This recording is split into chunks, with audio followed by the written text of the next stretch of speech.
Uummanni Oromoo qeekiyya irratti biyya kiyya irratti abbaa ta'ee Oromiyaa irratti mootummaa Oromoo Oromiyaa fakkaatu ijaara. Itoophiyaa irratti immoo mootummaa uummattoota Itoophiyaa fakkaatu kan sabaaf sablammoota hundaatu irratti eegamu jaarrata kan itti qabsoofne. Kan abboonni keenya waggaa 50-60 dura ittiin ka'an kan nuti itti qabsaa turre. Har'as taanaan akkuma kaleessa warra maqaa saba biraatiin uummata keenya saamaa turan san irratti qabsaa turre. Har'as taanaan maqaa keenya jala dhokatanii uummata keenyas cafaqaa, uummata keenyas ajjeesaa saamaa, uummata biraatiinis walitti nu buusuu barbaadu. Kana jalaa fashalsuudhaaf uummattoota biyya keenya kamiyyuu wajjin ni mari'anna.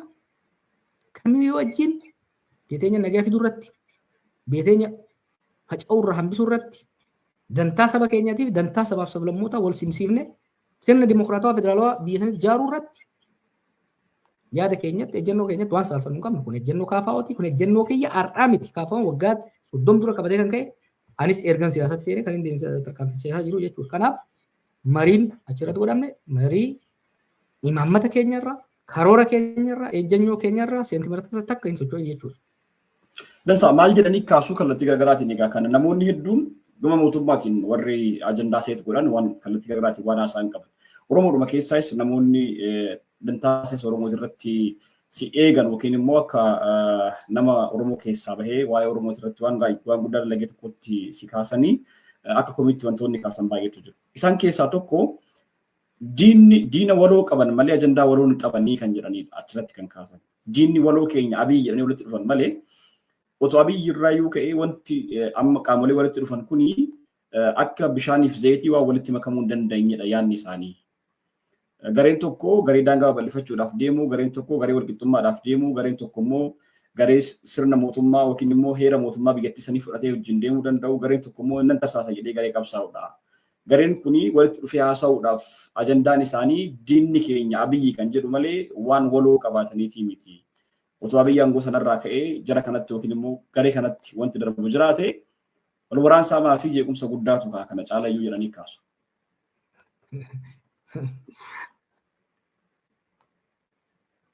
Abiyyi kuffisuudhaaf buusni ormaan hin barbaachisu barabtamu. Reefu siin jee santiin guddaan diinagdee kuchisiisa. Ka isa marsee jiru hundi Oromoodha. Saboota biraatiin uummattoota biraatiin kan haasa'uu qabnu Abiyyi booda waan dhufu balaa hamaa waan ta'uu danda'uuf ammumarraa mari'annee ammumarraa wal hubachuu waan qabnuuf. Abiyyi kuffisuudhaaf haxaa baay'een hin barbaachisu. It's very simple. Abiyyi sireera kan kaa'e Oromoodha. Ka jalatti qabee deemaa jiru Oromoodha. Har'afaa immoo namni tokko ka biraa isa bira hin jiru. So let's not exaggerate. Guuzoonni waan mannuuf hin jiru isa wanni jechuudha. Garuu tokko dongoroota amma dura irra deebi'uu hin barbaannu. Biyyi kun baay'ee laaffateera akkuma yeroo adda addaatti jedhe. Lolli biyya Oromiyaa keessa qofaa miti. Lolli rakkoon Oromiyaa keessa qofa jiraatu taate sadarkaa Oromiyaa qofatti murteessitee qabsoofta.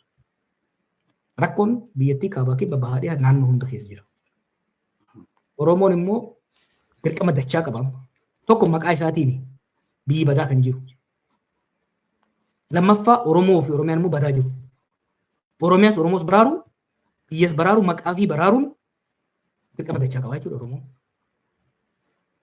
Dirqama dachaa kana bahuudhaaf uummattoota biraa wajjin, humnoota biraa wajjin mari'achuun, uummattoota biraa wajjin ilaafilaamiidhaan mari'achuun barbaachisaadha. Ajandaa waloon qaban kan jedhuuf. Itoophiyaa keessatti ajandaa lama jira yeroo ammaatti. Tokko lola dhaabuudha. Wal waraansa. Duri bara Abiyyi dura, bara Hayilasillaasee, bara Darguu, bara Ihaadeeg wal waraansi ture Itoophiyaa keessa. Garuu gammoojjii Eertiraa, gammoojjii Ogadeen, gammoojjii Baalee, gammoojjii Harargee qarqara ture. Uummanni Itoophiyaa bal'aan kan jiddu galeessa jiru kun lola fagootti haa gargaaru ilmaan isaa ergu sinqee ergu malee lolli jiddu galeessa Itoophiyaatu kan beeku. Har'a lolli kan godhamaa jiru qarqara osoo hin ta'in jiddu galeessatti. Badda Arsii keessatti, badda Shawaa keessatti, badda Wallaggaa, badda Goojjam, Gondar kana keessa. Kun maal godheeraa lolli mana hunda keessa duuti, gadadoon, saamamuun, diigamuun mana hunda keessa seenee jira. Har'a rakkoon uummattoota Itoophiyaa bahaa dhiyaa kaabaa kibbaa wal qabsiisee kaasee rakkoo daabboodhaati, rakkoo diinagdeeti jenne. Diinagdee kun akka kuufu akka caccabuuf sababa guddaa ta'ee kan lafa kaa'ame hoo maaliin lola. Lola kana immoo mari'atanii malee maraatanii irraa hin danda'amu. Lola keessoo lola waloo wal mo'achuun hin danda'amu. Kanaaf mari'achuudhaan tokko lola dhaabsisuudha. Nagaa buusuu nagaa hoggaa buufte diinagdeen dhiigurra diigamurraa dhangala'urraa weestir ta'urraa baraarama ummatoota jidduu diinagdeen biyyattiitis ta'e hawaasummaan siyaasni biyyattii akka tasgabbaa'u akka deebi'ee ititu deebisanii suphuudhaaf hiree akka argannuuf waliin mari'achuun dirqama. Ajandaa waloo nuti qabnu qofaa miti baay'ee maaliif uummanni biyya sanii maaliif akkasi gammate? Mootummaan maaliif akkasi rifate beektaa? Because uummanni biyya sanii uummanni humnoonni amma achirratti wal gahan kun ta'ee deeggartoonni isaanii bifa adda addaatiin jiran waggaa 5 4 3 cabsi dhoyisi daaraa godhi balleessi warra jechaa ture bara. Sun gara tokko namaan gahu akka hin geenye kasaaraa waloo malee bu'aa garee tokko fiduu akka hin dandeenye waan irratti walii galameef waan hubatameef yeroo humnoonni adda addaa ilaalcha garaagaraa qaban kun walitti dhufan uummanni gammade sirnichi immoo jeeqamee intarneetii gara cufuutti deemee jechuudha.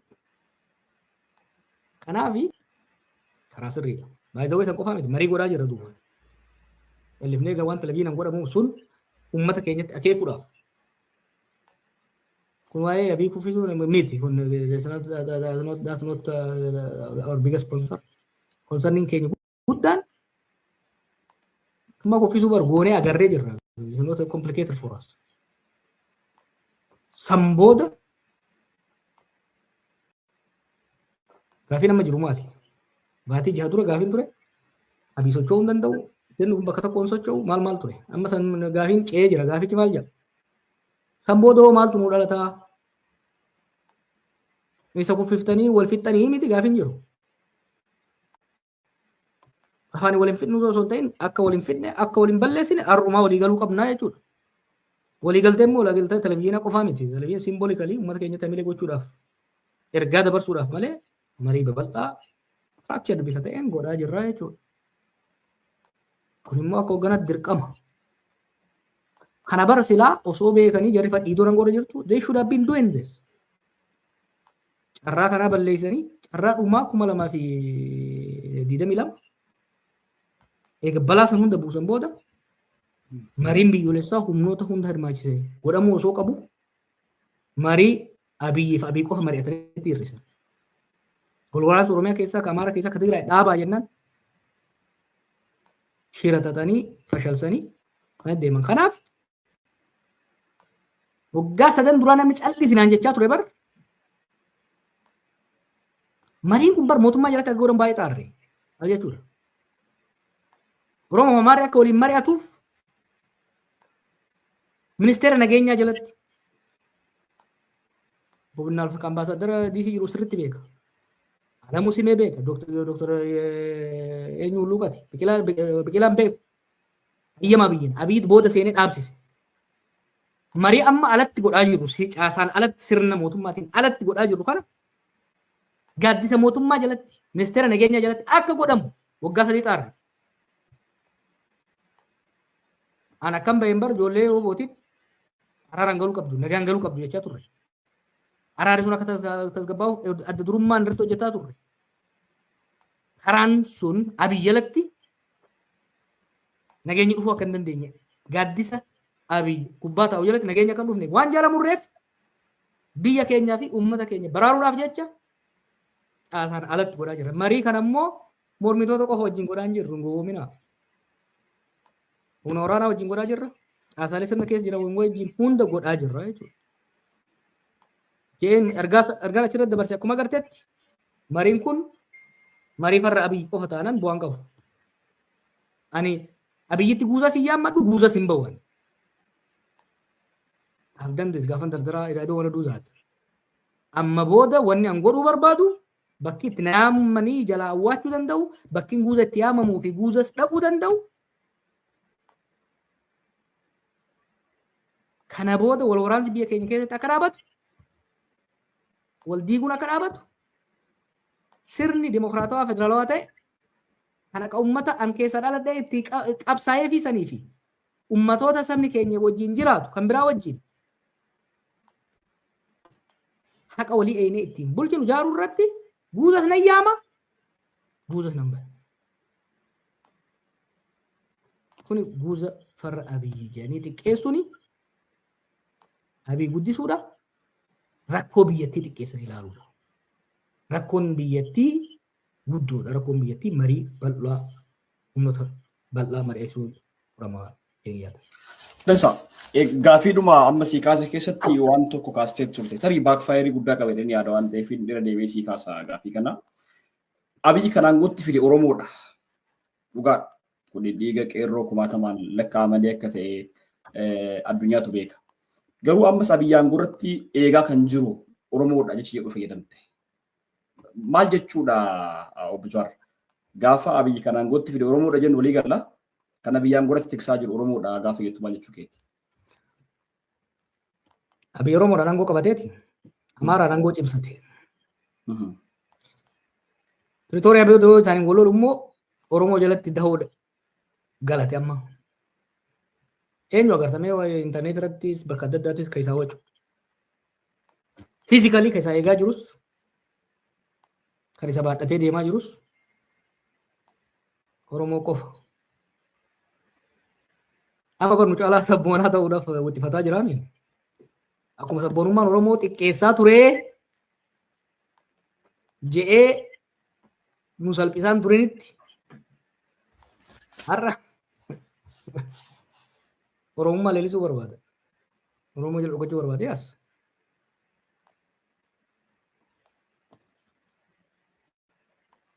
Bakka hundaa wal dhiitet hunda diina godhate garaan dhale kun beektaa nammaatu. Hattulleen ollaa hunda hatee haadha jalatti fiiga. Kanaaf hattuun gaafa gadda hunda hatee ka dhiitee manatti galu furachuun laafaadha. Kanaaf Oromoon hin gaafii amma hundaan wal lole warra guusa nutti baasee fi warra maal godhe hundaan wal lole fite. He is now bakka biraa dhaquu hin danda'u amma. Uummata Oromootti tiksaa jira jechaa jiru. Wanneen jechaa jiru siyaasaa Oromoo jalatti baqatee jira. Duraan beeki fagaataa dheessaa turani waan Oromoo jedhamuu fi waan Oromiyaa jedhamuu fi Oromummaa jedhamu kana dheessaa turani miti gaafa gaafa kan amma galee jira. Ka galee garuu nu fayyaduuf miti. Political capital qabu hunda balleessee diina hunda balleesseet mana keenya keessa taa'e immoo nagaya naabuusaan araarsaa jechaan jiru uummata kan wajjin. Mana keenya keessa kaa'eet dhagaa ormatti ollatti darba. Mana keenya keessatti obboleeyyan ajjeesa, obboleeyyan hidhaa, obboleeyyan saama mana keenya keessatti. Mana keenya keessa taa'e immoo saba biraa, uummata biraa dhagaa itti darba. Maaliif akka uummanni biraa mana keenyatti dhagaa darba, gaafa manni keenya dhagaatti darbate nutu waliin haleelamna, nummoo guuza isaa baane ammallee uummata kaan haleella akka dhaqee achi saamuuf. No, this is an old tactic. Tokko. Qe'ee keenyattis saamichaaf ajjeechaa akka inni dhaabu gochuu dandeenya. San bira dabarree garuu madaa balaa inni Oromoo maal jechaa jira? Namichi kun Soomaalii wal lolchiise, Tigree wal lolchiise, Amaaraa wal lolchiise, Eertiraa wal lolchiise, Suudaanii wal lolchiise, Keeniyaa wal mufachiise. Kana hojiin guddaan dhaloota kana maal akka ta'etti himu madaa inni uume damage, the damage he caused to our people internally and externally. Uummata keenya keessatti hanna aadaa godhee wal waraansan Oromoo diigee wal fichisiisee dhiiga wal dibsiisee Ormaan immoo dhiiga wal dibsiisuuf deemaa jechuudha. Kanaaf tokko balaa inni irratti buusus konteen goona. Balaa maqaa keenya uummata biraa irratti godhus konteen goona.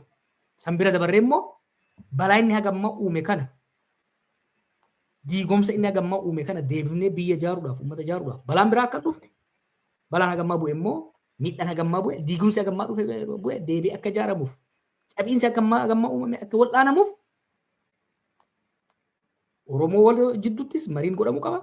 Oromoo fi saboota biraa jidduuttis mariin godhamuu qaba. Mariin kun immoo hayyama isaatiin kan godhamu. Isaan alatti godhaa jirra itti fufnaa jechuudha. Dansa egaa kanaan wal qabatee ammas dhimma kanaan wal qabatee ajandaa guddaa ta'e kan deemaa turee fi uummatni kallattii garaagaraatiin akka hubatu wanti irratti raawwatamaa ture.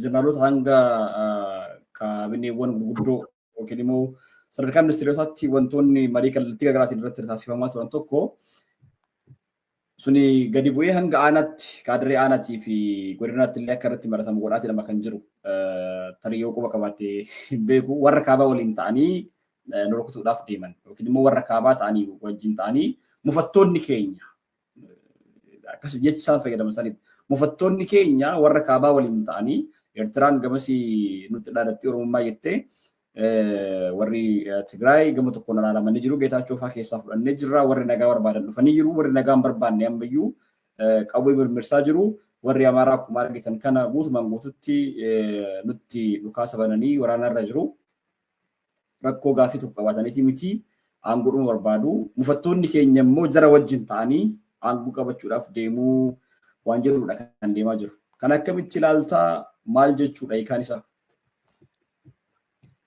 Gaafa jara wajjin danna sani isin fixu hedduu himannaan dura dhiyaate bara himannaa qaanii ture. Isin fixu hedduu Itoophiyaa diiguu barbaadu Oromiyaa fottoisuu barbaadu maal jedhanitti ololoof amma immoo gara galanitti warra kaabaa wajjin warra maalii wajjin akka warra ibsu jee warra kaabaas warra kibbaas warra bahaas warra jiddu galeessas hunda wajjin haasayaa jirra mari'achaa jirra lammiilee biyya sanii san hunda wajjin san qofaa miti olloota keenya hunda wajjin maaliif ollaa hunda dhiitee walitti bu'ee diinumti uumee jira ollaa hunda wajjin mari'achaa jirra hawaasa addunyaa wajjinis mari'achaa jirra warra dhimmi dubbii biyya teenyaa keessa bitaa fi mirgaan harka qabu hundumaa wajjinis mari'achaa jirra kana gochuuf immoo hayyama isaatiin hin gaafannu hayyama warra biraas hin gaafannu. Waan warra kaabaa jedhu kana yoo yaadatte maal jechaa akka ture hin beektaa dura amma durallee barreesseen ture. Dubbii warra Eertiraa of eeggannoon godhi institutional haa ta'u mariidhaan haa ta'u waliigaltee barreeffamee lafa kaa'amaa haa ta'u beektan isin nutu beeka ishee. Abadan akka isaan lamuun taa'ee inni dubbataa lammata akka isaan waliin taanetti adda maalii goona. Hunda isaanii dhiitee ol taasise. Amma maal godhuu barbaada? Akkuma reefu siin jee isaan tuttuqee wal taasise amma mana keenya keessa taa'ee mana keenya dhokatee dhagaatti darbachuu barbaadu noo. Biyya akkasitti hin ijaaramu. Oromoon bar gita bittoota Amaaraa keessa bayanis kan Tigree keessa bayanis kan irratti qabsaa'aa ture uummatni Tigree wajjin uummata Amaaraa wajjin jiraachuun barbaaduun jedheeti miti bar diina kiyya uummanni Tigree uummanni Amaaraa jedheeti miti. Walqixxummaa barbaannaa qe'ee kiyyatiin saamamu. Walqixxummaa barbaannaa qe'ee xiyyaarratti abbaadha Itoophiyaa immoo waliin bulchinaadha.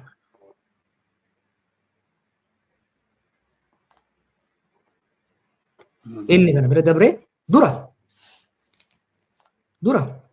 sirna federaalizimii jettan kana nan diigaa sirna nugusoota kaleessaa ijaara jedhee waadaan taane seene balaa san hunda buuse. Amma namuu itti hubatee jira amma isatti. Erguma sochii kana eegalle as ilaalchi farra Oromoo biyyatti liqimsee ture sun hir'atu eegalee jira. Maaliif san dura yaadni ture maali? Oromoon hundi isa wajjin jira. Oromoon hundi isa wajjin ta'ee badii inni balleessu kana yookiin wajjin duratti hojjetaa jira. Yookiin wanni inni hojjetu kun isaa ta'eef callisee ollaa laali ollaa warra gammachuu warra keessa. Cinaa keessan warra guddataa yoo jiraate tasfaa jedhee ollaa yoo ka tuttuqtu taate dhagaa yoo ka darbitu taate warri keessa rabootaa jedhanii yoo harka sin qabin yoo dhagaa si harkaan fuudhin akka waan isaan si ergaa jiranitti yookiin immoo wanni ati godhaa jirtu sun hojii habtaamoo osoo hin ta'in hojii maatii gammachuu akka ta'etti fudhatamaa jechuudha. San jijjiirre. Pay attention. Narratiiviin warri kaleessa mootummaa Oromummaa jedhee uummata keenya irratti waan hin taane laxxafaa ture har'a isaanitti galee waan biraa afuufaa jira. We know what we are doing. We know how to construct, reconstruct, deconstruct narratives. Fakkeenyaaf dhingatti waggaa Isaayyaas waa'ee Oromummaa haasa'u akka itti haasa'illee wanni qaqqaba. Garuu dhugaa walii haa dubbannu. Maal jechaa turte jarri bilisiginnaa ture? Bara Luqaay Bahaaritti irreeffannee jechaan turre. That's a provocation. Isaan qofaan bara waan gochuu hin dandeenye immoo odeessan. Somaalee wajjin fudhadhu Somaalee wajjin maal godhan? Uummanni Somaalee kun ollaa keenya yeroo dheeraa waliin jirra. Wanti yaadamin, wanti qophaa'amin, waan hin bilchaatin dhaqanii bishaan arganne jedhanii u'uu jiran. Uummata Somaalee dallansuu guddaa keessa bakka madaa isaanii tuqanii dallansuu guddaa keessa seensanii Oromoo meeqatu lubbuun isaa dabre. Ilaalcha farra Oromoo hama Somaalee keessa nu naqan. Keenyaadha waliin nu muufachiisan. Suudaaniin fakkeenyaaf Abiy lola Suudaan keessa dhibba seenee keessa jira bara. Waan nu laallanne Imireet bakka bu'ee meeshaan warri RSF hidhatan achiin dabra. Kanaaf diina nu barsiise diina nutti godhe jechuudha. Warra firaatuu kan biraa dhiisiti warra garaagarummaa ilaalchaa ta'ee fi historically garaagarummaa qabnu dhiisi uummata historically waliin jirullee kan biraa dhiisi kibba uummatoota kibbaa kan wajjin cunqurfamaa turellee gariin akka nuti uffatu abdii akka nurraa kutatu isaan keessaa hattuu filanii aangoorra kaayanii ina gartaa miti waan South West irraa dhufaa jiru, waan South irraa dhufaa jiru, Central irraa dhufaa waan jiru, Sidaama irraa waan dhufaa jiru. Hattuu naannoo hundaa fuudhanii irra kaayanii jarri sun itti gaafatamummaan isaanii Abiyyii fi uummanni sun Abiyyiin akka Oromootti ilaala. Ilaalchi farra Oromoo sabaaf sablammoota biyyattii keessa akka seenu godhe. Kana jijjiiraa deemaa jirra jechuudha. Tokko kun mootummaa Oromoo bakka bu'u akka hin taane mootummaa Abiyyii fi waslaattota isa mararsanii jiranii akka ta'an ifatti agarsiifnee jirra. Frame gochuu dandeenya jirra jechuudha. Kan qofa osoo hin ta'in Oromoon biyya san keessatti olaantummaan barbaadu gadaantummaas hin barbaadu. Oromoon namni tokko maqaa isaatiin aangoo qabatee saboota biraa akka cunqursu hin barbaadu. Namni biraas saboota biraa keessaa dhufee akka cunqursu hin barbaadu. Fairness, equitable distribution of power and wealth barbaada jechuudha. Kanaafi kun immoo marii gaafata warra kaabaa qofa wajjin osoo hin ta'in by the way warra kaabaas warra kibbaas warra hunda keessa. Maal warra kaabaa qofa waltajjii deengataa sana kan mari'ate. Gaambeella tureera, Somaalee tureera, Kibbi tureera. Kanaaf marii kana itti fufnaa. Hin bilcheessinaa, bilcheessaa jirra. Wanni tokko miidiyaa irraa dhabameef kana hojjetaa waan jirruuf. Biyya Oromoofis sabaaf sablammoota biyya keenya keessa jiraniifis taatu ni jaarra. Olloota keenya wajjin dantaa waloo irratti hundaa'uudhaan tumsa diinagdee, tumsa nageenyaa haala ittiin ijaaruu dandeenyu irratti dursinee bilcheessaa deemaa jechuudha. Dansa egaa amma kanaan wal qabatee tibba kanaa obbo Taayyee Danda'a miidiyaalee hedduudhaaf intervii kennanii dhabuu isaanii dura miidiyaaleen garaagaraa erga isaanii dhabanii booda intervii isaanii kallattiidhaan kan waraabanis kallattiidhaan waraabanis gadi baasaa turanii warreen sagalee isaa bilbilaan oguu haasa'an heeyyamsifatanii waraabnee jedhanis gallakkisaa turanii warreen kallattiidhaan afgaaffii gochuudhaaf gaafatanis waraabanii gallakkisaa turan jechuudha kallattii garaatiin.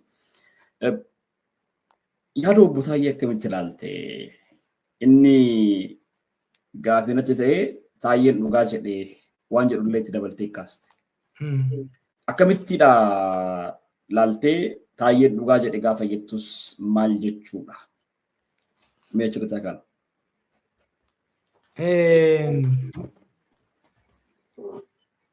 Maafiin barreesse beektu waan sana. Namoota akka waan ajaa'iba itti ta'ee namni baay'een ajaa'iba itti ta'e. Namni gariin immoo dhugaa beeku. Taayyeen iccitii hin baafne baay'ee. Iccitii jechuun waan nama tokko lama jidduu jiru barra. wantoonni taayeen jeesuun bar waan ifatti waltajjiirratti abii dubbataa oolu bar. Gaafa Oromoo bira dhufu Amaara xiqqeessuun Amaara xureessuun gaafa Amaara bira dhufu Oromoo xiqqeessuun xureessuun gaafa si bira dhufu si faarsee ana xiqqeessuun this is Abiy. This is the definition of Abiy. Kuni wannummaan taayeen amma waan laali faarsee bultoonni haarayni amma sirnatti mammakaman isaanii haaraa ta'uu danda'a wanni kun. Ummata bal'aaf haaraa ta'uu danda'a. Federaalaa kaasi kaabinee federaalaa kaasi hanga aanaatti waan taayeen jedhe kan namni hin dhagahin hin jiru. Waltajjii nama 200 nama 300 nama 1,000 2,000 irratti waan akkana haasaa oola bar. Namni na dhagaa jeen yaadu. Yeroo baay'ee tooyi waan akkanaan dubbatinii. Waan akkanaan dubbatinii uummata biraatiin wal fichisiiftaa. Uummata kana addaan fageessitaa.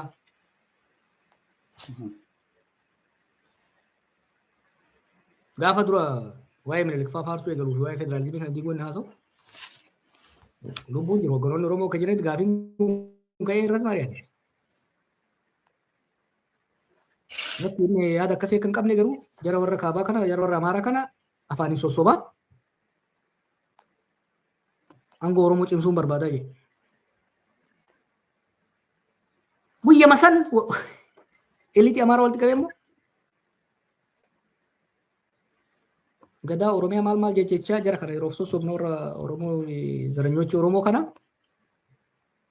yeroo naa kenna dhabaman isaan godha. Wanni Oromiyaa jedhan wanni maal jedhan kun hin jiru jedheen. On the same day. Okay. Kanatu kuni konsekwensii qaba bar hamii qofa miti maal fite? Ummatoonni kun akka mari'anne godhe akka hin haasofne. Yoo yaadatte marii Oromoo fi Amaaraa kan jedhamu obboleen Coofaa ka'ee galan karayyoonni Amaaraa keessa turan hin dhaabsise 2019 2020 irratti. Eeganii dhaabee immoo deebinee eegalle. Akkuma reefu jedhe. Mutee dubbeeka. Itti seenee dhaabsise. Maaliifi qoqqoodanii bituu warri wayyaanee qaban san dachaa meeqan guddisee fideet Sabiraadii si bar joolluma sabira jirtu kana. Shimallisii faddisuu Adaanachiif Shimallis. Inni dhageessaami garee Adaanach garee Shimallis. Waa'ee naannoo Oromoo keessatti Amaaraaf Oromoo dhiisi. Oromoo keessatti waa'ee naannoo Jimma keessatti waa'ee gandaa fi deengaduu waan jiru agartee geeraa manaamin. Kanaaf taayeen bare itti hammaannan dubbate beeki. Saalfannee callisne bara. Namni baay'een saalfatee callise bara. Namni baay'een namni waan kana hin beekne hoggana olaanaa keessa dhiisiti hoggana jiddu galeessaa keessa hin jiru. Everyone knows. Kanaaf taayee kijibsiisuudhaaf galanii gochuudhaaf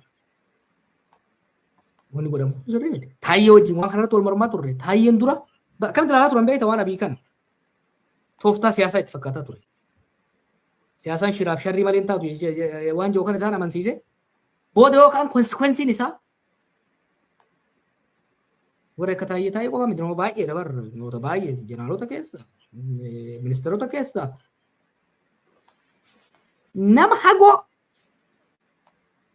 quba takka harka takkaan lakkaa'ame yoo taate malee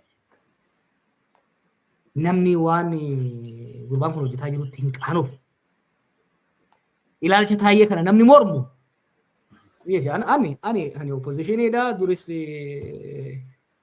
gadoo qabna opidiyoo wajjin sun beekama. Opidiyoo keessa bilisiginna Oromiyaa keessa namni waan taayeen jedhu kana hin fudhanne parsantii tokko hin ta'u.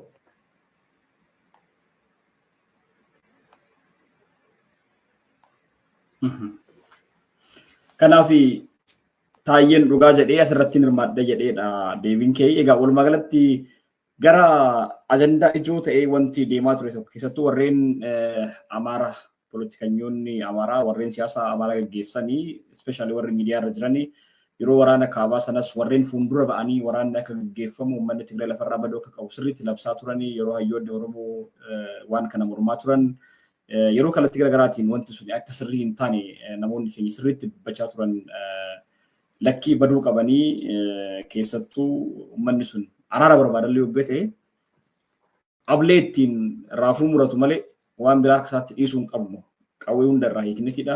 Uummata gadi isa goonee akka lammata waliin qabannetti rukkutuu qabna warreen jedhanii uummata sanitti jenosaayidii labsaa turanii har'a deebi'anii jecha Taayyeen dubbate sana ispeeshaalii waa'ee waraana kaabaa eegalchiisuu irratti itti yaadnee eegalchiifne kan jedhu irratti walumaa galatti ajandaan sun ajandaa Oromoo akka ta'e, ajandaa mootummaa Oromoo akka ta'e, ajandaa waliigala Oromiyaadhaa ka'e akka ta'ettidha kan deebisanii uummata irratti as deebisanii haasa'aa jiranna.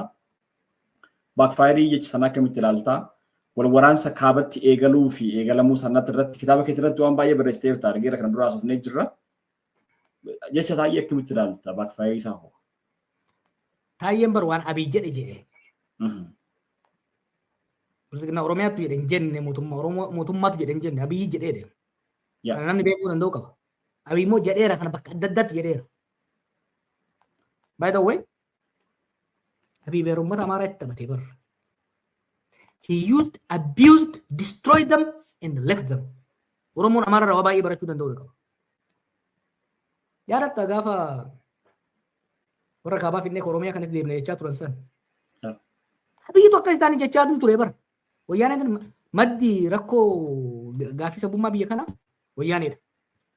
Wayyaanee cabsineet gad deebinee jala kana cabsinaa jechaanii ture. Hin jenne ajaan himee gabbaanii warri deewa iccitii mitiim kun uummata bal'aarraa dhokachuu danda'a malee sadarkaa eliitiitti ifatti jedhamaa ture. Saniin uummata eliitii Amaaraa kana danbisee waraanatti galchee san booda eegetti fayyadame booda facaasee biraa deebi'e. Gaafa walloleeni isaan maan ugan jedhanii itti ka'an Oromoo bira dhufee karooruma kiyyaa jee karoora isaa ta'uu dhabuu danda'a. Jechi sun garuu kasaati. Wanni amma siyaasatti aktiivlii deebi'ee filee tokko kanaa bara. Waan Amaara godhe Oromoo akka hin goone. Yaadatta akkatti Amaara maal danfisaa ture yaadatta? Wallaggatti dhume. Achitti dhume. Hunda isaa kafichiisaa turan isaanii fi namoota isaanii dhachiisan biyya galchani. Kun amma bari ifa ta'aa dhufaa jira. Paarlaamaa keessatti barmanedhaa keessatti naaf baqqalaan televezyiina laaluu dadhabnee bar. FM banuu dadhabnee bar. Oromoon akkas godhe, Oromoon akkas godhe, Oromoon Amaara fiti kan jedhu kana. Kanaaf uummata danfisanii uummata Amaaraa kana danfisanii uummata Amaaraa Ortodoksii fixanii maal kan jedhu kanaan uummata danfisanii lolatti galchanii san booda waggaa deebi'an ganee biraa deebi'e. Yoo deebi'oo maal godhe? Uummata ol qabee barani duraanuu bar egaa qawwee 100,000 olitti inni godhe booda duraanuu itti fayyadamuuf hin ture. Maaliif kana jasti fakkaate? Tokko smartidha baay'ee yaadanii jajamuu barbaada. Lammaffaa akkuma reefu siin jee isaanii walloleemi qe'ee sanii cabse amma gaaddisa keenya dhokachuu barbaada mana keenyatti. Kanaaf maal godhuu qaba? Isaanii siinii jechan bar kaaba dhaqee uummata kaabaa kanuma kaleessa bar guuza baafatee ittiin cabsaa ture san isinii jecha jechuu barbaada jechuudha. Baakfaayar Oromoo keessaa Amaara keessaa akka waan fuudhee amma deddeemu jira garuu hubataa deema. Interviiwun Taayyee wanni hedduu barbaachisaa ta'ee sirnicha illee raaseef wani Taayyeen illee dirqama fudhatee baay'ee wayii kijibdi biyyaa dheessuu maal waan Taayyee akkuma inni baheen namoonni akka bahu ittiin haala mijeessanii gaafadhee yoo hundi asitti hindoo malee hin bahu naan jedhe. Interviiwus akka hidhamu beekeet gaafa nama gallakkisaa jedhee waraabee deeme. Waan dubbate kanas itti yaadee dubbate maaliifi namichi kun shira hamii fi oduu saboota jidduuf namoota jidduuf gareelee jidduu oofu kanaan balaa hagammaa geessisuu hin qabu natti himeera. Ejjennoo fudhatee and he was right. Kanaafi dhalatoota Amaaraa keessaa dhalatoota Oromoo keessaa waan tokko tokko jiraachuu danda'u. Ultimately garuu abbaan Fakkeenya waa'ee lola kaabaa waa'ee waraana kaabaa dha'uu kan daaba keessatti kaasee. Akkam biyyaa galeen bakka warqinaaf lammaan jirtu waan kanaa soofnee turre. Iccitii miti. Beekaa achitti hambisee boqonoonni hin qabu barra. Tuffatee waan baay'ee keessa seenuu hin barbaadu. Wanni guddoon maali? Wanni guddoon maali? Wanni mana keenya beeku wanni Taayyeen jechuun biqilaan takka takkaan beeyti.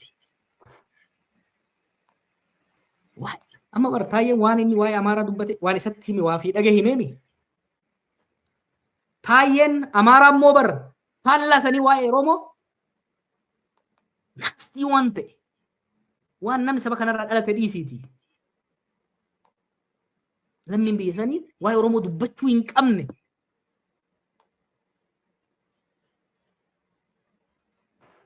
Dubbataa ture. Gadduun akkas jechaa ture sifa darbee. Gadduu qofaan waa hedduu bar waa hedduu waan fofokkataa namni bar obsee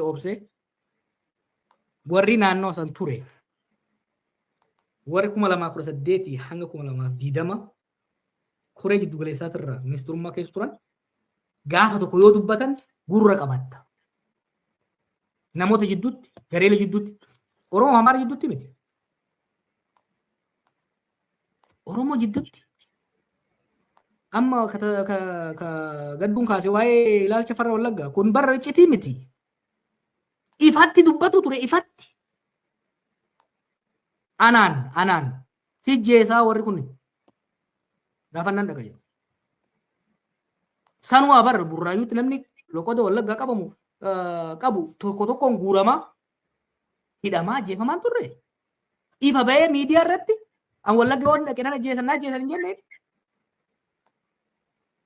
Kun bar waan ifatti nama Arsii arge Shawaa itti hamata.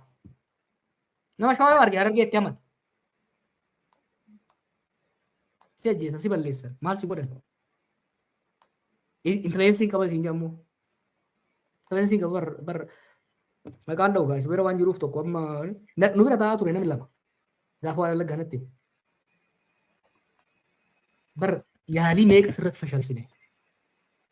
Namoonni isarra dhiyaatan immoo beeku waan warri waareen baati. Ina garta baramma. Jidduu sana duuba yoo deebite yoo shaneetu hojjechaa ture. Shaneen yeroo sanitti isa koonneen bor wallagga.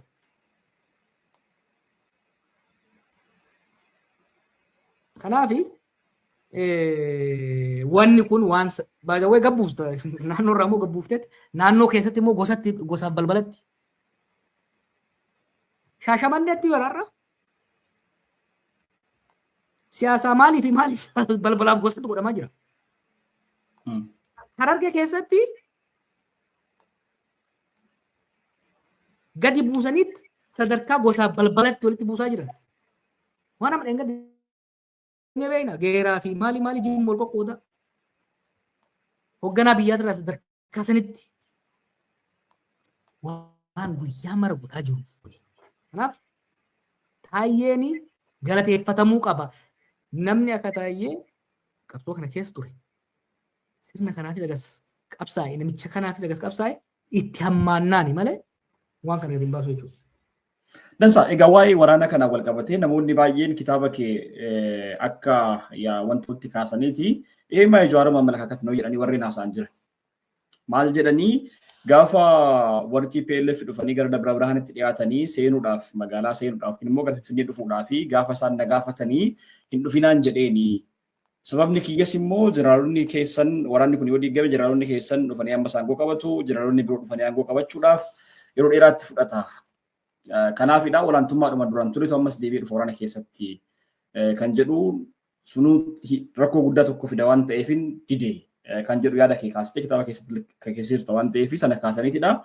Taayyeenis waraana TPLF yookiin immoo waraana warra kaabaa yeroo ammaa olaantummaa waraana keessa jiran kana yoo waraana itti kaasnee keessaa rukunnee hin balleessine aangoo to'achuu hin dandeenyu waraana keenyas jabeeffachuu hin dandeenyu akka barbaadnetti waraana keenya ijaarrachuu hin dandeenyu jedheetidha. Waraana kanatti deeme jedhee Abiyyi dubbate jennaani haasaan Jawaarii fi yookiin barreeffamni Jawaarii fi Abiyyis barri isaa garaagarummaa haa qabaatu malee yaada wal fakkaataadha kan isaan oofan waa'ee waraana keenyatti irratti waan jedhudha kaasanii raasaa turan. Maal jettaati kanaan? Maal isaatti wal fakkaatan kan hin jeebar raayyaa ittisa biyyaa diigamuu qabaa jedhan diigamuu hin qabu hin jedhan. Arras jechaan jira bar.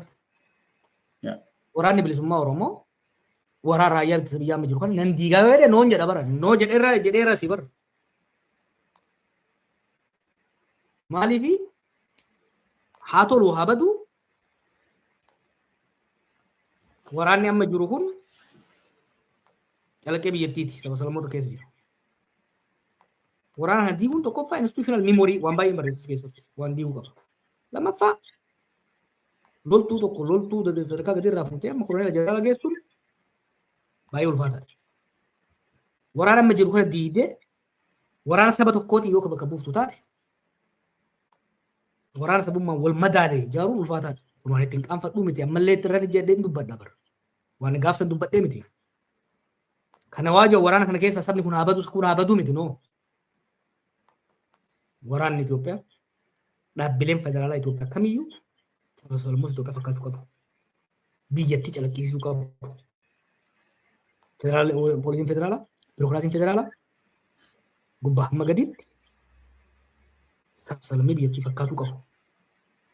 Haaromsi olaantummaa garee tokkoo sirnaan alatti fiduu danda'u dura dhaabbatamuu qaba. Kuni waan dho'isaan goone waan hamiin jennu miti kan gaafa lola dureetis kan abiyyachaa ture garuu keessaa balleessina barra duuba deebitee olaalta yeroo sana biyyi mormaan ture noo riifoormiin godhamuu qaba. Yes olaantummaan gareen tokko qabu godhamuu qaba garuu akkaataa tokko jaarmicha laaffisuun ta'uu hin qabu. Akkaataa muftoo uumee lolatti geessu ta'uu hin qabu. Wal amansiisaa wal mari'achaa deemuu qabaadha kan jedhamu. Kaani wanumaaf maqaan kiyya waan mi'aawuuf gaazexeetu malee kan hin barreesses kan hin dubbaddeessifa. Dansa egaa maaliifin kana kaase namootuma kaleessa duratti illee si kaaseen ture especially gurbaan tokko kan kana dura albee malee albee iyyuu hambisuuf hin qabnu akka isaaniitti irratti waan jedhu gaafa kaasu warra Tigraay irratti yakka guddaa akka raawwatamu warreen gaggeessaa turantu ajandaadhuma godhatanii gadi bahanii deemaa turan. Waraanni kaabaa suni kan warra isaaniiti kan Oromooti jedhanii kaasaa turani. Kitaaba keetis keessa waan kana fuudhee waan taayeen jedhee solitti dabalee gara warra nu fakkaatu malee tokkummaa ilaalcha isaanii tokkummaa inni sakkanechaa ture Jawaar sakkanee barreessee waan jedhu waan kaaseefiin waan kana sii kaase namoota hedduu bira ga'e gurra namoota hedduu bira ga'e. Alaabtaan waan seete. Ka jara saniinis abi Oromoo bira waggaa dhufee hamtuu Tigree hamtuu Amaaraa maaliif haasaya Amaara bira dhaqee hamtuu Oromoo haasaya jigalaalte waan ati dhaga'uu barbaaddu sitti himet tokkoffaa siif firoomfachuu barbaada. Namni kun naa yaadaa jira akka jettu. Lammaffaa hoo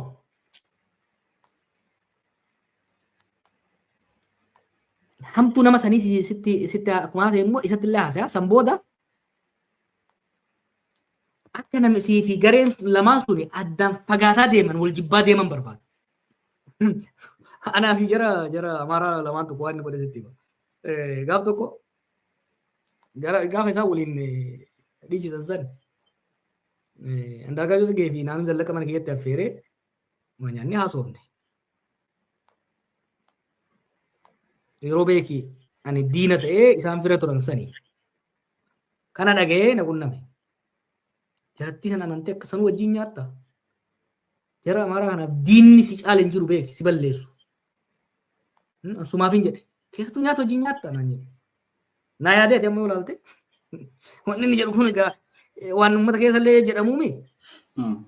Kun amma ana sossobuudhaaf amma naa yaadee jetta amma Oromoo taate amma Oromoo bira jiraattee gaafa inni kana nuun jedhu dhugas hin jedhu obboleessa keetii si yaadeeti jettaami. Guyyaa itti aanu immoo jara yaame akka jechi dhaga'eedhaan inni farri biyya kanaa hamaan kan Oromoo karaa dongolaa irratti oofaa jiru zaranyaan hamaan isaa. Eessuun inni midafaa jedheen harka akka qaban. By the way, san Shimallisii fi Adaanee jidduutti, Shimallisii fi Addisuu jidduutti, Jeneraaloota jidduutti kaleessa mi'arrallee godha bara. Jechuun specific details itti himuun danda'a waa fakkeenyaaf waan inni lammaa fi jeneraal Biraanuu gidduutti inni godhe. Deemuun barbaadu Biraanuu Lammaatti waan jiruuf I don't want to go malee evil waan ta'e waan namoota wal ajjeesiisuu danda'u waan akkanaa godhaa ture beeki. Laali hoggaamma reefsi agarsiisee bara fakkeenya namaa dhuunfaatirraa ka'e Oromootti dhufee gaafa amma gaafa taayyeetti waan akkasii haa ta'u taayyeen sabboonaadha. Oromoon tun akka cimtu barbaada. Naaf taayyeen bara waa'ee abiyyitti lolle waan biraatiin. Badus tolus namni kun nama keenya aangoo qabatee jalatti qabuu qabna cimsuu qabna. Ka jedhu lakkii namni kun saba keenyas biyya kanas qilee galcha kanarratti lolle. Karaan tun ol deebises wal dura gara durseen ammeenya biyya arge taayyeen natti aanee arge. Kana wal nu deebise. Dasseemus gaddu. Maal yeroo sana amma waa'een kiyya fakkeenyaaf ajandaa akka ta'u godhu ture seentiraal komitee irratti milkeessaa fa'aa gaafachuu dandeessa. Gaafii garuu akka kaasan godhu warra Amaarattu kaasa. Ajandaa ta'e. Jara Oromoo keessa immoo yookiin fiiratti himaa yookiin immoo jara Oromoo keessa nama tokko fuudhee bara jarattiin adeemaa sun irra sirra oolte baay'ee dhiibbaa irratti godhanii halaqaatu dideetiin jedhu. Ati Amaaraa Abaaraa halaqaa galateeffattaa jechuudha. Kana wanni taayyeen saaxilee kun Oromoodhaaf balaadha. Amaaraaf Tigreef saba kaaniif balaadha. Itoophiyaafis balaadha.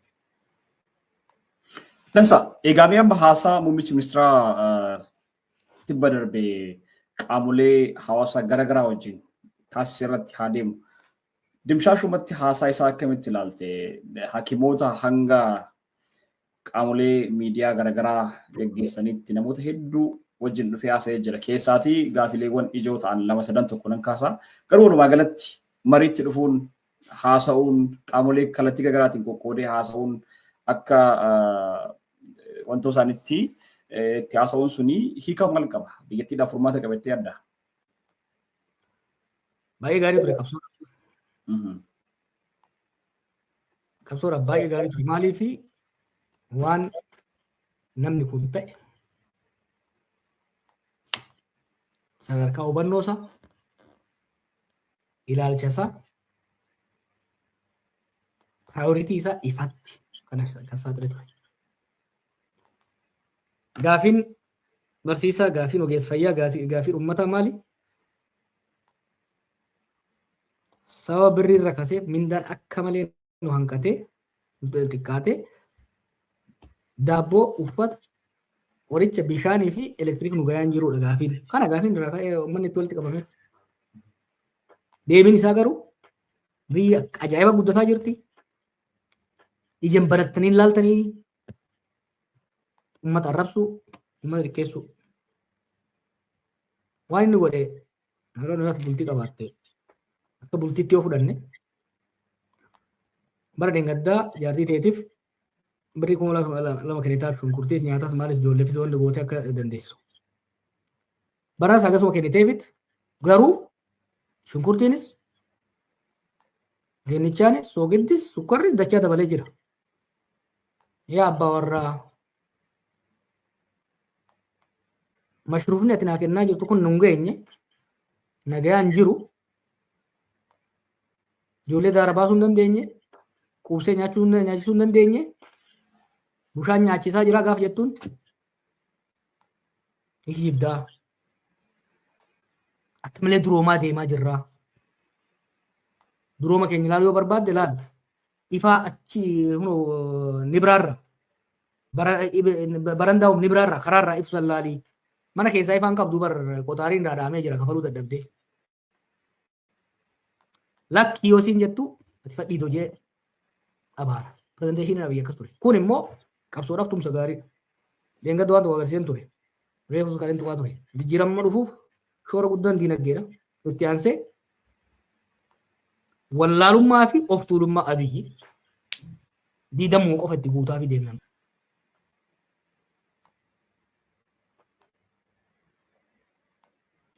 Okay, gaarii. Egaa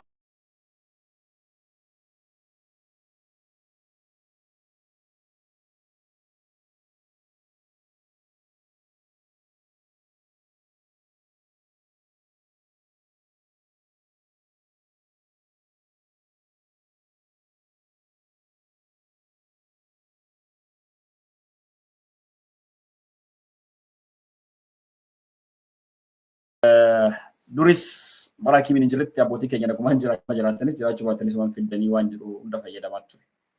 Hiika maal qabaa jechuun akkanaa kun ispeeshaalii warreen guyyaa guyyaadhaan uummata akka baalaatti harca'u lubbuu bararaa oolan haadholiilee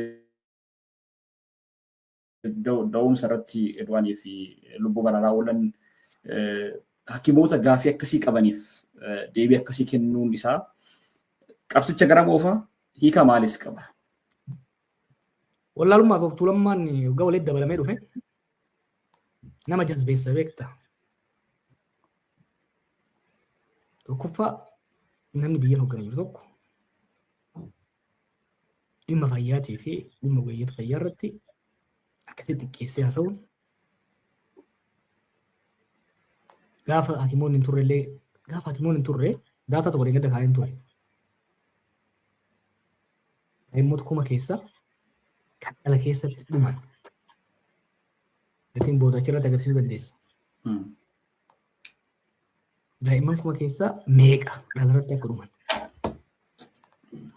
Haawwan meeqa dhala irratti akka dhuman? Waggaa 40 irraa.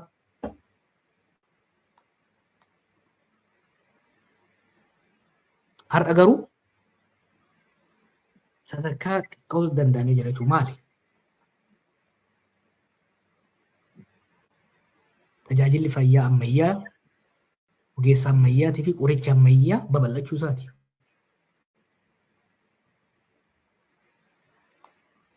Kun fayyaan bara akka nama dhuunfattis, akka maatittis, akka biyyaattis fayyaa is a central to a nation. Inni garuu ogeeyyoota kanaa xiqqeessuudhaaf. Namni kun bar qufaan xiqqaa yoo qabaatu zinjibilaa fi shunkurtii adiin waan wal'aanamu osoo danda'u Abudaabii deemaa bara xayyaaraan. Nama kanatu isa qofaame godina irraa kaasee akkasitti deemanii bara. Rabbi wajjin uummata biyya kanaa qabatee kan deemaa jiru ogeeyyoota fayyaa kana. Qaanfachuu qabaa bara isaa wayyaaneen hamtuun irratti qabsoofne sun dhugaa dubbanne ekstenshinii fayyaa babal'isuu irratti hospitaalota babal'isuu irratti waan guddaa hojjette. Daataadhaan sappoorted. Busee sadarkaa dhabamuu irra geessitee turte jedhu sun. Buseen waggoota 2-3 dabre kana akka haariyaatti deebitee uummata biyya keenyaa fixaa jirti. Kanaan qaana'uu qaba ture. Bar mootummaan rakkoo dinagdee keessa waan jiruuf amma isiniin malu ammatti isinii kafaluu hin dandeenyu jechuun waan tokko isaan xiqqeessuudhaaf salphisuudhaaf deemuun tokko hinaaffadha bara. Hakimoota qofa irratti hin ta'in nama waa barateef jibba hamaa qaba. Yeruma dheeraa dubbachaa ture. Nama xiqqoo barate. Profeesarotaan ekonomistii yoo taate makiina tokko hin qabdu siin jedhu. Hayyuu siyaasaa yoo taate qabaleen bulchineedha. Hakimootaan qoricha gurguratan maal gootan waan hakimni tokko hojjeteen. Tarii hakimni tokko lama wanni jedheen. Hakimoonni ogeeyyoon fayyaa isa dura ta'an kun warra mana barnootaatitti nurraan tarkaanfataa deemaa ture dandeettii isaaniitiin. Isa akka kutaa torbatti hafe kana dhiisi nu warra isaa wajjin haga dhumaatti deemee warra nu caalaa turani. Hakima ta'uun addunyaa irratti ogeessa fayyaa narsii ta'uun tokko barnoonni akka malee cimaadha. Lammaffaa hojiin Itoophiyaa qofatti miti bara. Addunyaa irratti namni kun amma bakka jirtu sa'a 8 hojjetee bara. Sagalitti seena. Shanitti hin baha. Hakima 9 seenee 5 bahu agartee beektaa? Kanadattu kun wallaalummaanii fi of tuulummaan waggaa dabalame jazbummaadha fiddii jechuudha. Wanni marii sanarraa agarre jazbummaa biyyi waan biraati miti. Dansa egaa addaataan duratti jette kana fakkaata. Walumaa galatti hundumaa dabareedhaan baasii namni arguu akka qabu maaliif daataa biraa tokkos ni jira. Umrii fakkeenyaaf nama daataa namatti agartu kun namni bara 1980 amma 45 dura bara namni Itoophiyaa jiddu galeessan waggaa 45 qofa jiraatu ture. Amma 65 waggaa 20 dabalee jechuudha. Kana maaltu fide? Fooyya'uu adda durummaan kana koturbii godhe fooyya'uu fi babal'achuu tajaajila fayyaa jechuudha. Kan itti aanu dhaqme. Fakkeenyaaf daa'imman du'an gara bara 1980tti gara 150 ture. Kuma keessa. 2020tti waggaa 40 keessatti gara 40tti gadi bu'e. Daa'imman osoo waggaa 5 hin ta'in du'an. Sadarkaa guddaa gara 300 wayii keessa gara 50 gadiitti gadi bu'e jechuudha. Kana kan buuse kana jijjiire Abiy Ahmed miti. Kana kan hojjete maal jechaa jira beektaa Abiy yoo laalte kun du'a hawwaniiti. Du'a hawwanii yoo fudhatte hawwan 100,000 dayan keessa bara 1980 gara 1,360 du'a ture. 2020tti lakkoofsi kun 200 gad bu'e. Kana maaltu ta'e ammayyaa'uu tajaajila fayyaa biyya keenyaati. Namichi maal jechaa jira? Hakimoonni hundi abadanii hospitaalonni haa cufamanii. So hawwan dayan kana keessa 1,360 haa du'anii jechaa jira bara. Kun maraatummaan kana caaleessi. Dansa egaa kanaan wal qabatee qaamolee garaagaraa wajjinidha kan geggeessaa jiru.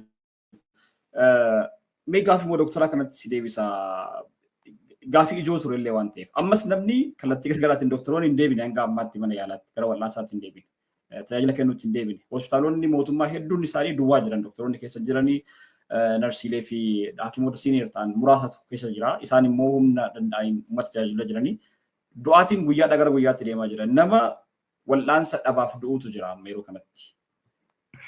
Wanti kun yoo itti fufee garamitti deema jetteetidha yaadda.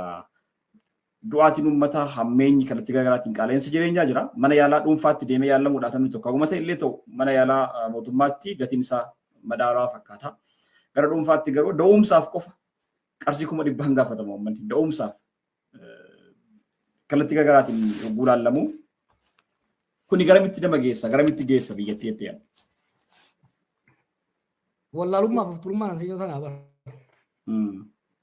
I think ka miidiyaa isaanii gabaasan keessaa murannaa fakkaate malee waldaan hakimoota Oromiyaa waan tokko barreessee ture. Namni 500 finciltanii kuma 500 finciltanii finciluu baattanii waan jijjiiramni dhufu hin jirudha. Namni 5,000 oo 500 kuni lubbuu nama miliyoona 130 harkaa qabaa jechuudha. Sochii jara kanaatitu ammaa wakkanatti raasee uummata irraanfatee seektara akka dubbisu godhe. Ni dabala ni dabala. Kana qofa osoo hin ta'in barsiisotaaf ni dabala. Hojjettootaaf ni dabala. Maaliif uummanni kun dabalamuu baannaan jiraachuu hin danda'u. Look galiin mootummaa wanni mootummaan uummata irraa sassaabu sababa birriin gadi bu'eef dabaleera. Birriin parsantii 150 dabaleemi. Ibsaan 300% ol dabale. Bishaan akkasi. Paaspoortii akkasi. Mattaawaqaa akkasi. Gibirri dabareera. Madaabaraan dabareera. Wanni mindaan hin daballeef maaliif? Odoo bara mootummaan waan uummata irraa guuru dabaluu baate. Kadhiisi ka daldalaa ka biyya alaatiin dhufu haadhiifnu. Mootummaan waan uummata kafalchiisu dabalee jira. Waan mootummaa ummataaf kafalu takka hojjetaaf kafalu maaliif hin daballe? What kind of logic is this? Akkan abdadhutti yookiin akka yaadutti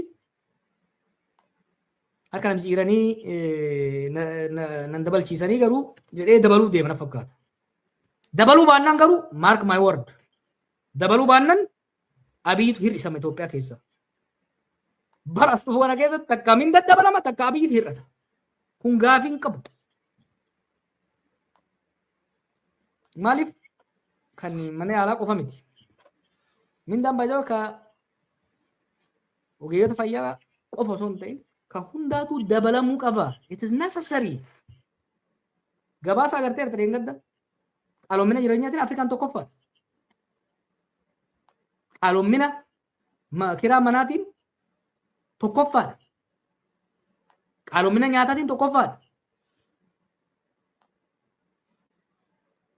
Kanaaf mindaanoo dalloo West Afrikaa keessatti qaaloomina jireenyaatiin Itoophiyaan tokkoffaadha.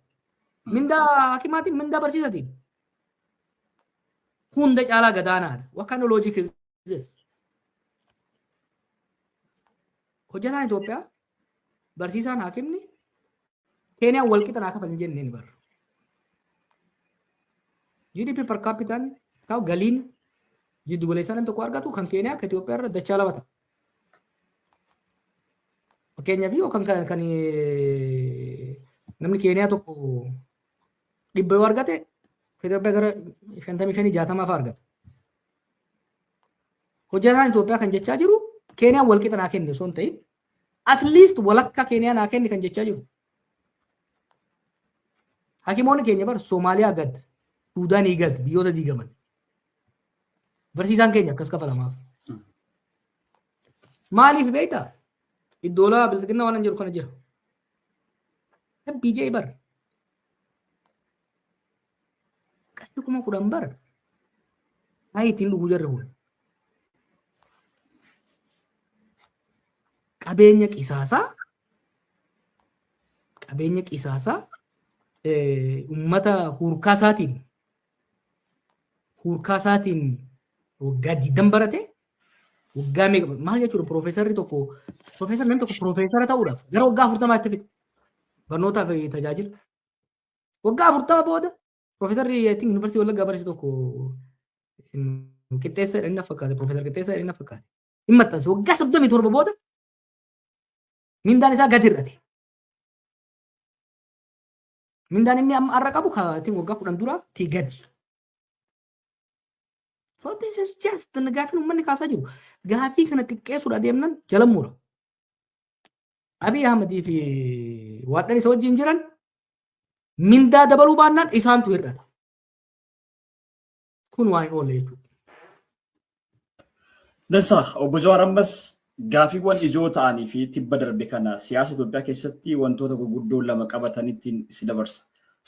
Tokko gara maayii irratti oolchaa kanatti aansee kan si kaasu waa'ee marii biyyoolessaa jedhamee tibba darbe gaggeeffamaa ture. Marii biyyoolessaa gareen jedhu furmaata fidduu jedhee kallattii garaatiin itti deemaa ture jechuudha. Gareen marii biyyoolessaa suni biyya sana keessatti fala waarawaa ni fide jettee amantaa. Paartileen siyaasaa Oromoo kallattii garaatiin jiran irratti hirmaanne KFOs ta'ee ABO jechuuti. Karreen waraana irra jiran inumaahu ajandaa isaa dhimmaa kan qabne kana dura afgaaffii taasiseen irraa dhagaheetiin jira. Hanga ammaatti isaa beekni akka hin jirre quban qaba jechuudha. Akkuma sanaanii quban qaban namni isaan dubbisiis hin jiru jechuudha. Paartileen siyaasaa karaa nagaatiin qabsaa'aniif biyya keessa jiranii wanti kun fala hin fidu. Fala fiduu waan qabne irratti hin hirmaanne jedhanii keessaa hafanii jiran. Mootummaan immoo waan kana dhiibee baay'ee itti deemaa jira. Indoom kallattii garaagaraatiin waan kanatti fayyadamee hanga heera mootummaa jijjiiruu Parlamentii irraa gara pirezidaantiitti of jijjiiruudhaaf akka itti deemaa jirudha namoonni baay'een kaasaniitidha haasa'aa jiran. Wanti kun fala fida jettee yaaddaa? Maaliifidha immoo ajandaan kun irra deddeebiidhaan ji'a 2 ji'a 3 booda ka'ee akka uummanni baru taasifamaa jira jettee yaadda? Kuni KFO'n gaafa wanni kun dhufe yaadni marii biyyoolessaa yaada KFO'ti. Piroofeesar Abiy siyaasa waan jedhamu osoo hin beekin dura waan kanaa dubbataa ture yoo yaadatte. Gaafa nu ijoollee gaafa mala isaan lubbuun jiru. Gaaf jijjiiramni dhufu waan kana jedhanii boodarra gaafa lolli hammaatee faranjiin illee itti kakaatu fuudhan. Marii biyyoolessaa wanni jedhaman jiru amma. Marii Abiyyi fi Abiyyi waliin mari'atan qofa jira Itoophiyaa keessa. Akeekni isaa immoo very simple. Sirna pirezidaantii mootii ta'uu waan xiqqoo saalfateef sirna pirezidaantii jijjiiruu qofa waan biraa waan barbaadu qabu. Yoo danda'e sirna federaalizimii diiguudha.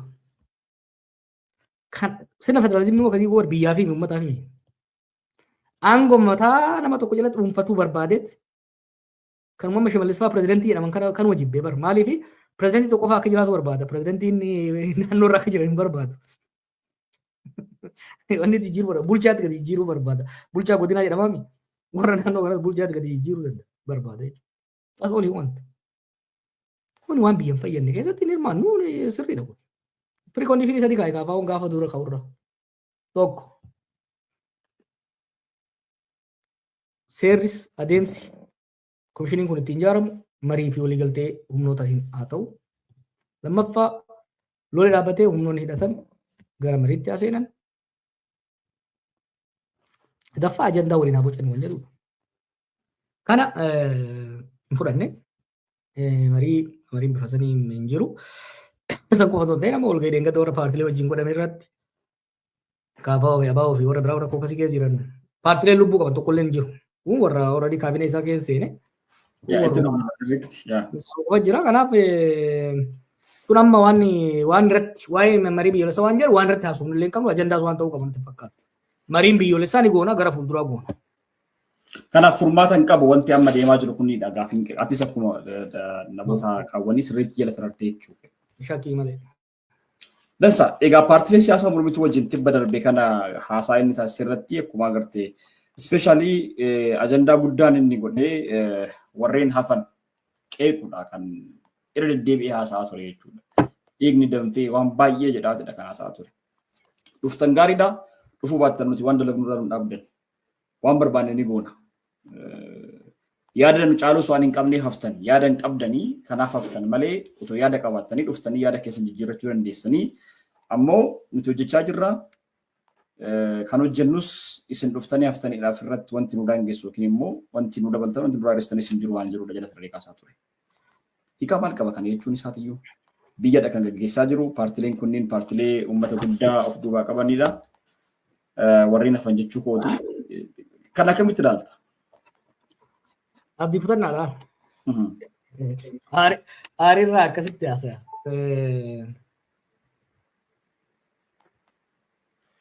Nu doorsiisees sossobees bittiinis hin dadhabe. Maaliif jalqabuma irraa waan lafa kaa'amee jira jechuudha. Amma yoo adatte maal baasii lama sadii dura kafaa fi abaa dubbisee ture. Amariyaan nu jedhan. Jetteeree amariyaan nu wayyee. Ajandaa lafa kaa'anii fi kunooti ajandaan jedhaniin. Dheessee biraa deeme. Maaliif inni ka barbaade? Agartee abii tokko tokko nama luqqisee bitachuu fedha malee akka gurmuutti paartii isaa taatu jaarmaa kamiyyuu akka gurmuutti waliin negoshee godhee waliin mari'atee kootti dhufeedhaan ilaameedhaan dubbii furuu itti amanu.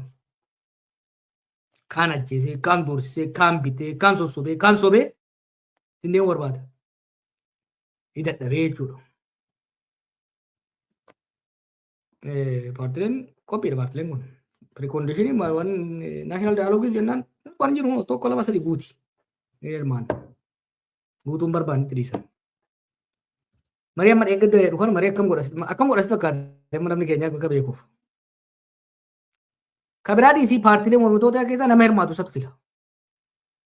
Tekstiidhaan yaamama. Xalayaanuun barreeffamu sirnaan. Tekstiidhaan abtaamu kootu mucha wajjin walgahii qabda jedhamee yaamama. Yaamama. Indaayitaa. Ajandaan irratti mari'atamu dura irratti waliin gartuu mariin paartilee ajandaa waloo irratti kan godhamu. Mariin paartilee tokko jira bar mana marii paartilee kan jedhamu kan mariin siiriyeesii irra godhamu. Akka televizyiinii agartee beektaa isaa dabru. Akka dabreen beeku. Amma mariilee kana barka beeta mangistitti nama yaamee waggaa torban dabre kanuma godhaa oolami. Siyaamaa footoof sitti fayyadama. Irra caalaa isatu haasa'a. Sanboota eenyuuf gaafii akka hiree akka kennu qabu paartiidhaan hin kennu indiviijuwalii kenna. Sanboota waan haasa'an san keessa waajjira isaa keessa istuudiyoo jira achitti ETV'ttuun erganii bar achitti ediitii godhanitti kan inni haasaa'es kan namni haasaa'es keessa akka ofii barbaade qofa dabarsa. Jaarmaaleen inni xiqqeessuu barbaadu kan serious organizations warra waggaa meeqa qabsoo keessa ture siyaasa irratti beekudha. Warra ammoo isarratti hirkatuu miti. Leengata barreesseen ture very simple. Very simple. Yaadan qabdan jira. Yaadni isaa akka waggaa torba biyya daaraa godhe wal waraansa keessa galchee diinagdee daaraa godhe dippiloomaasiin kasaarsee ollaa hundaa wal lolchiisee bara yaada isaa agarre. Yaada keenya barachuu barbaada very simple. Tokko. Ajandaa waliin bocatu. Ka paartileen ajandaa waliin bocatu. Lama. Waltajjii qaamni biraa haa hoogganu. Yookiin immoo waliin hooggannaa waltajjii yookiin immoo qaama biraa hoogganchiisa. Civil society. Sadi laayii yaada biraa odoo ediitiin godhamin. Eenyu yaada qaba eenyu yaada hin qabne. Kaja'u uummanni haa murteessu. Eenyu sodaata eenyutu sodaanne gaaf sana haa murteessu. Ka kophaa isaa mana ofiitti nama yaamee namatti bookkisu kana marii miti bar. Kana keessa kanatti hirmaachuun isa wajjin maraatanii biyya maraachuu waan ta'eef paartileen kanarratti hin hirmaanne sirrii godhan. Odoo hirmaate immoo uummanni kun hin tuffatu paartilee kana.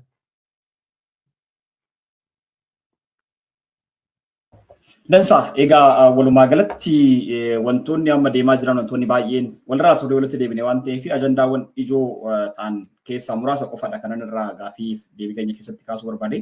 Wantoota serious ta'an ajandaa tokko lama filannee kana booda kan walitti deebinu ta'a har'aa fi marii keenya asumaan akka goolabnuufiin siidhamaa obbo Jawaar yaada waliigalaa yookiin immoo yaada dhaamsa xumuraa jettu ajandaawwan irra kaasne irratti ergaan kun uummata bira qaqqabuun barbaada wanti jettu yoo jiraate akka nu kaastuun barbaada. Look, in mari'annaa biiziin ture hojii biraas gaba hojjetuu qabna bilcheessuu qabna. Hojjetaa jirra hojii. Ce'umsa irratti hojjetaa jirra kun waan waldhoo hin jiru. Uummata keenyas biyya keenyas akkamitti balaa namichi kun keessatti nu buusa keessaa baafna. Uummata keenyas biyya keenyas akkamitti irraa baraarra ka dura. I said last time, the first and the most important mission of this generation, this phase of the struggle is to save our people and our country from this guy. So kana irratti hojjetaa jirra. Warra isin shakkitanii fi warra isin hin shakkine kan biyya keessaa fi biyya alaa jiran wajjinis hojjetaa jirra. Dhawaatan gadi baya. Wal biratti nu arguu barbaaddan, dhabaloo akka dubbatu barbaaddan, akkas akka ta'u barbaaddan, wal biraan akka haasoftan barbaaddan, you will see it. Don't worry about that. Irratti hojjetaa deema. Uummanni keenya, beektaa uummata keenya confidence. Shakkiin isaan qaban. Yoo sirni kun kufe akkam ta'a? Humnoonni gamaa gamaan walitti dhufaa jiranii maal ta'uu jira? Gaafii kana kaasuu sirri kaasa. Nus qeeqa. Nus gaafadha. Oromoon waggaa 60 siyaasa keessa ture bara. Generation 3-4 keessa dabraa jirra. Dhukkee nurraa kaasa gaafadha. Qeeqa. Xiinxala. Kunitti immoo dhaggeeffadha. Waan dubbannu dhaggeeffadha. Waan hojjennu hordofa. Dongora jettanii gaaddan dubbadha. Garii gama miidiyaatiin gamii gara keessaatiin wal ibsina. Garii gara keessa wal ibsaa deemna jechuudha. Kanaaf hojiin hojjenna. Bakka amma jirrutti I'm very confident. Confidence gaariin qaba bakka amma irra geenyerra. Akkuma yeroo hundaa saffisni na sodaachisa. Saffisni na sodaachisa. Saffisa marii qabaa deemuu qabna. Maaliif biyyi sun amma akkuma yeroo adda addaa jedhe akka makiinaa gaaraa gad makiinaa shofeerri hamaan yeroo dheeraa oofaa ture gaaraa gad rooba keessa deemaa jirtu hurrii keessa deemaa jirtu waan taateef of eeggannoo fireena qabaa deemuu danda'uudha qabna. Amma booda akka barbaadetti gamaa gamana jajallisaa deemuu akka hin dandeenye sadarkaa sanarraan geenyee jirra amma booda. He has no maneuvering, he does not have any more maneuvering room. San limit gochuu dandeenye jirra jechuudha. Amma gara ce'umsaatti geessuudha. Ce'umsa bakkaan ga'uudha. Kana uummata keenya wajjinis, uummata biyya keenya wajjinis, uummatoota ollaa wajjin, biyyoota ollaa wajjinis, qaamota alaa wajjinis mari'achaa jirra. Maaliif addunyaan yeroo ammaa kun complex wal keessa jira. Daayinaamiksii saba keenya keessa jiru, kan biyya keenya keessa jiru, kan naannoo jiru, kan addunyaan jiru sirriitti hubatanii wal simsiisaa bifa wal simataa ta'een deemsisuu gaafataa jechuudha. Kan immoo hojii baay'ee gaafataa itti jirra. Rabbis nu haa gargaaru. Isinis gaafii yoo qabaattanis gaafiillee dhiyeessa wal morma onni godha. Wanni asin kadhadhu. Akkuma amma itti deemtan kanaan wal jidduttis saboota biraa jidduttis mormiin haa jiraatu, falmiin haa jiraatu. Sadarkaa wal madeessutti akka hin deemne hamma danda'ametti walitti dhiyaachuu irratti nuuf fuulleffadhaa jira. Galatoomii illee. Tole galatuma obbo Jawaar egaa marii bal'aa goone har'a akkuma jedhee